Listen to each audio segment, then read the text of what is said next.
Hey everybody, a lot of people today are concerned about being laid off because of the pandemic. This has already happened to many, many people. And as a side effect of that, it has led to a gap in their work history. Now, if you are applying for a posted job, this is a concern. And there's an article here that was recently posted on LinkedIn by Riva Gold called Mind the Gap in Your Resume that talks about this. The article is actually very, very short. It's only this. The rest of it is commentary.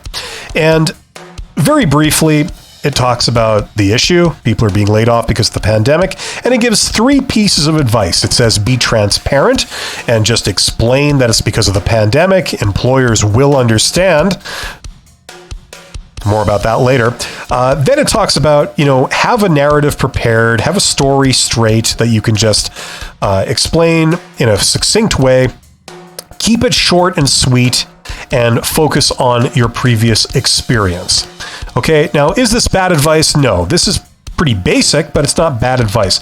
And this is a real legitimate issue.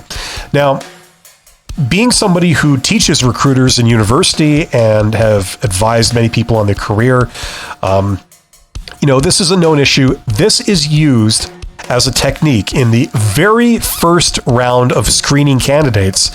And the theory is that if somebody has a gap in their work history, especially multiple gaps, that could be a red flag because you don't know what's going on with this employee, and it could indicate that there's something wrong with them. So by definition, big gaps in work history would be a red flag, especially if a good explanation is not provided for it. So the idea here is that what tends to happen is that this is employed in the very first round, and you use this as an elimination criteria for a lot of your initial applicants. Okay, now, this is a real issue. This advice is relatively sound. So what's the problem here?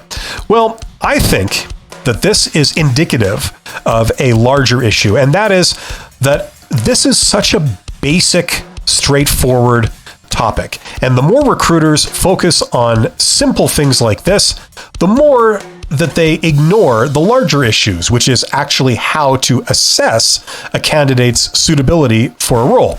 And the quick answer to that would be to get to know them. You need to know their personality. You need to know their ambitions. You need to know their talents.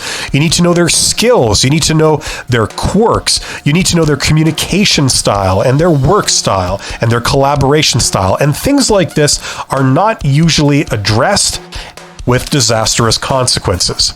So the big issue here is that because we're focusing on stuff like this, we're not really focusing on what's important.